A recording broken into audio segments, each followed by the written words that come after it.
Okay, hardness of tap water. So the whole premise of this experiment is to determine the hardness of tap water in hot sun as well as the hardness of boiled water, but also the hardness of temporary water and permanent water, which I will get into. Here's the list of materials and chemicals. I don't feel like it's important for me to read aloud everything you need, so I'm just gonna skip past this point.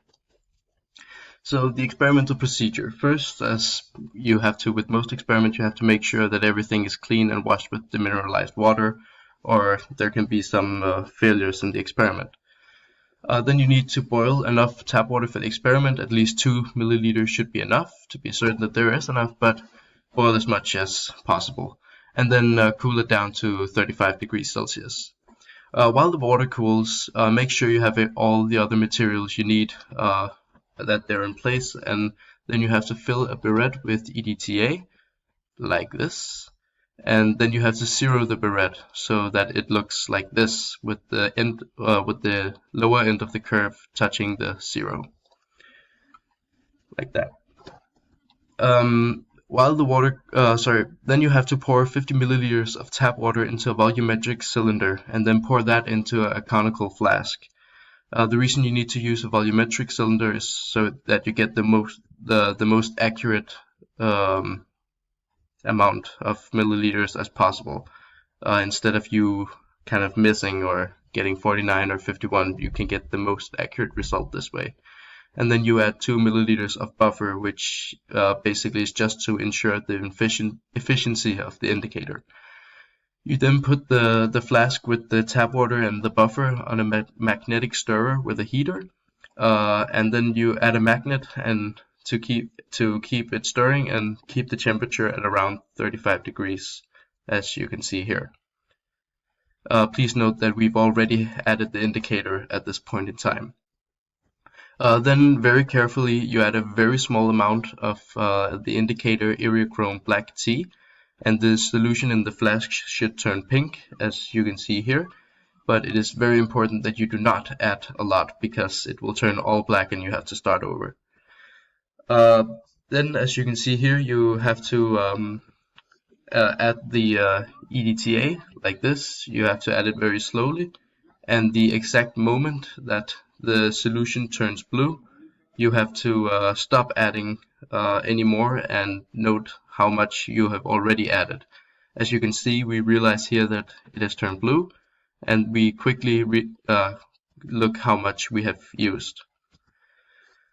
Then you have to repeat the procedure one more time with the boiled tap water. And here are some of the reactions. There is magnesium and calcium in tap water, and with the help of EDTA, we determine how much magnesium and calcium there is in tap water. But first, I want to explain how it works. So there are two reactions taking place, and the first one is with calcium and EDTA. They fuse together and become calcium EDTA. So they go from calcium and EDTA and turn into calcium EDTA. The second reaction is magnesium and EDTA, who have the exact same reaction. It is important to note that for this reaction you only need 1 part EDTA and 1 part calcium or magnesium, which means that the ratio is 1 to 1. Then there are the measurements and calculations, first off from the tap water.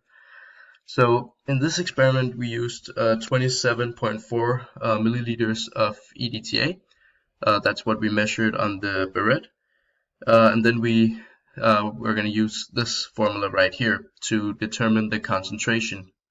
No, sorry, the amount of EDTA used in mole. So first we isolate N, as you can see here, and the formula looks like this. I insert the variables, the concentration, which is 0.01 mole per liter, and the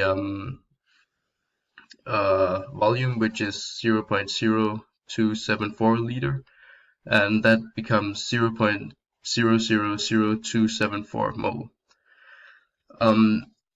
As stated earlier, the ratio of EDTA and calcium magnesium is 1 to 1, so the amount of mole of EDTA used is the exact same as the amount of mole used for calcium magnesium, so we can assume that calcium magnesium has the same amount of mole.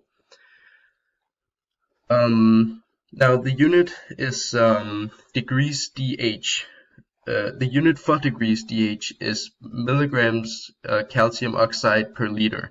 So we need to calculate the weight of calcium oxide, not calcium or magnesium.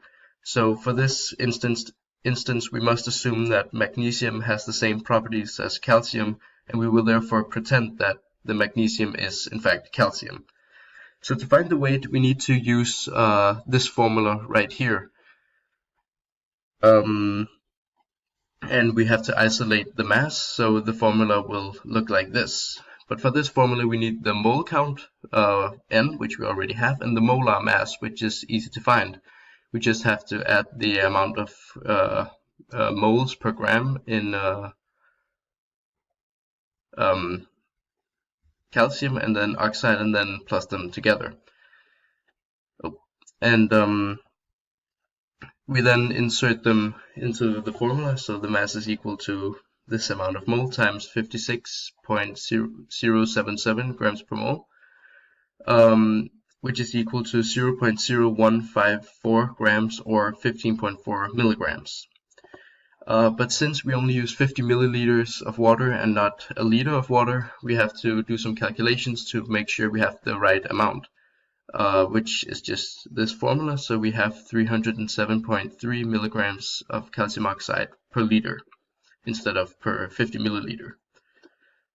And then to calculate the degrees dH, we insert the amount of milligrams here, and then 10 milligrams here, and it is a very weird unit, so we add calcium oxide here, liters here, dH here, so that liters and calcium oxide and milligrams cancel out and we're left with dH, which is very weird, but we have 30.73 degrees dH, which is for Danish hardness.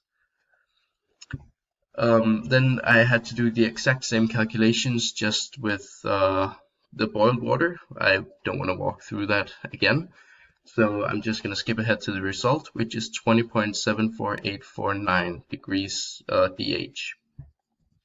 So there's the temporary and permanent hardness. The temporary hardness is the degrees dH boiled water subtracted from the degrees dH of tap water, which in my calculations are 9.98151 degrees dH. That's the temporary hardness of water. It is just the difference between the two. And then there's the permanent hardness of water, which is just the boiled water, as you can see here. So I compared my results to the results of the company who actually provides water, which is Novafos, and my calculations were almost double the correct calculations. So there must have been a lot of experimental errors. And you can see that the difference between these two are very big, and since Novafos is a big firm and I'm a high school student who makes mistakes, I'm inclined to believe that my numbers must be the wrong ones, because the difference is 13.73, which is almost double, as I said. So why does the boiled water and tap water, need to be the same temperature? It is basically to ensure that the conditions are the same, because there can be a lot of reasons for experimental errors if the conditions are not the same. If one bowl of water is hotter than the other, and maybe some of it even evaporates, or there can be a lot of experimental errors. And to ensure that they're as much the same as possible, you also need to make sure it's just around the same temperature. So 1 degree dH is 10 milligrams of calcium oxide per liter. So to calculate, we need to calculate the amount of grams instead of milligrams. 10 milligrams per liter is equal to 0.01 gram per liter. And then use the amount equals mass over molar mass formula to calculate the amount of moles. And then insert the variables into the formula, as you can see here. and calculate that it is 0.0001783 mole. Again, then use this formula, which is amount over volume equals concentration, to discover the concentration, which basically is all this over 1, which is the same number except the unit has changed. And then if we add up a little and remove this 3, then it becomes 1.08 times 10 to the minus 4th molar. Now, here is the comparison of different water hardnesses in Denmark. We live around here, well I do, where it is medium to hard, and maybe even a little hard, but as you can see, we're in the top 50%, which means that we theoretically should use detergent, which has, well, at least we should use more detergent to get all of the magnesium and calcium out than maybe around here, where it's very soft. So yeah, bye.